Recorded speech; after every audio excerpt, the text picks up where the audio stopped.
Hello everyone. Trip इटा आम गोटे बिगिन्स। जगह के बाहर छूँ। यहाँ शिवुन आ टिकू इटा टिकू कि यहाँ बेजतिया जस्ट उतरी थे कोरिया के ही धरिकी पलि चलून इटा फाइनाली आम कार रे बसिक जाऊँ जिमा आपण मैंने भी चलून मोर संगे।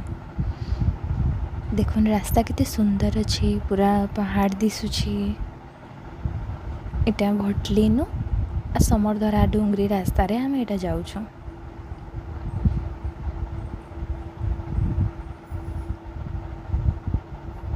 सुकुड़ा यहाँ पार हेलुन आम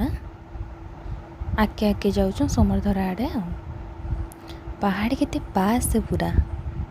एंता लगुता जे घे के अंदा पहाड़ चढ़ी जिमी बागे। इटा गोविंदपुर के जीवार लगे 27 किलोमीटर अच्छे बोलिक लिखाई है। समरधरा टी काटलु आम इटा देखुन केते सुंदर जगहटे समरधरार। आम इन सबू वर्ष पिकनिक करूँ हाई स्कूल पढ़ला बेले आईटा रास्तार दुहिआड आम पहाड़ मझी जाऊल हाँ तो सरीगलान पहाड़टा आ टिके थी आप जानी पकाबे आम केनाड़ के जाऊँ बोली वेट करन।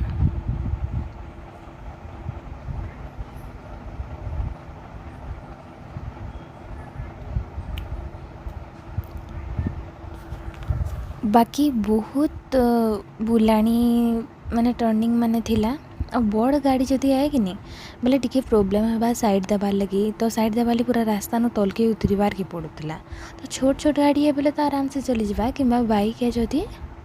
ठीक क्या करा 1 वे रोड थिला ना।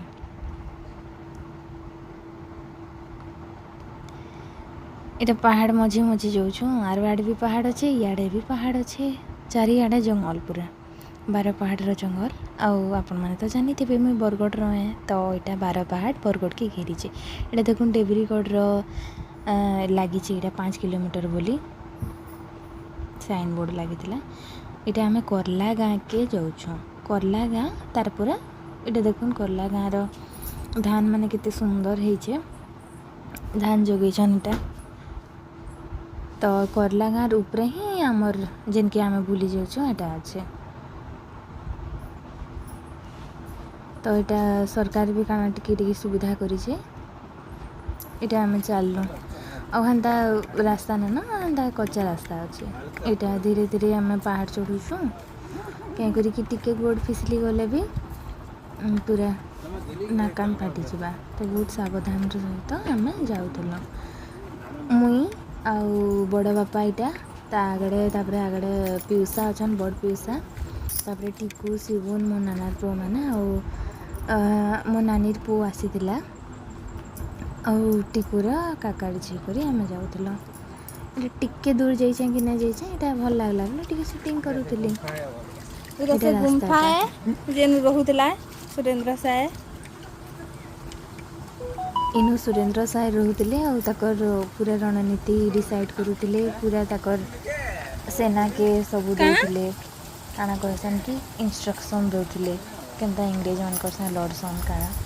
और टिके थी देखबे केनो मीटिंग फिटिंग करुले हेन बसिक सुरेंद्र साय इटा से खोलपा जेन तले बसिक सुरेंद्र साय आउ ताकर साथी मैंने मीटिंग करुले काना करा जिबा केनता करा जिबा बोली इन लुकिथिले आउटा तलके पहाड़ पहाड़ माने ये तो पहाड़ तार तलके जंगल अच्छे बोले पड़ी पुड़ा गला आउ ना बाँचन बोले एंता जगह न के इंग्रेज मैंने आसीपारे इनु ही लुकी से पैन इटा टिके कम पैन आउला तो हेती लगे आम उन्ना गाधीन हेनु आईटा ऊपर के आउ टिके ऊपर के ये जाऊँ तो ये जगह न ऊपर गाड़ के गला 200-300 मीटर आम गलु गाधबार के इटा पहुँची गलु ना टिकू इटा सब आमको देखे माने एस्कॉर्ट करी नौला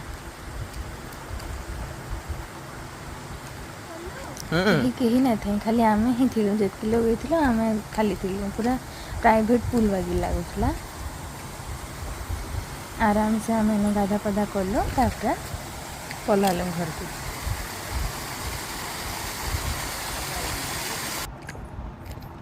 आउ गाधोई ना थे बोले भल लगुला गाधी सारिक आम रिटर्न करुछ।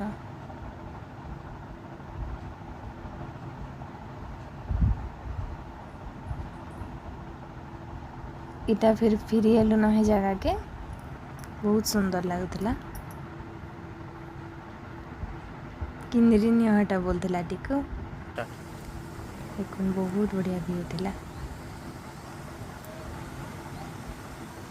अपन मैंने भी आसो नि जगह के एंजॉय कर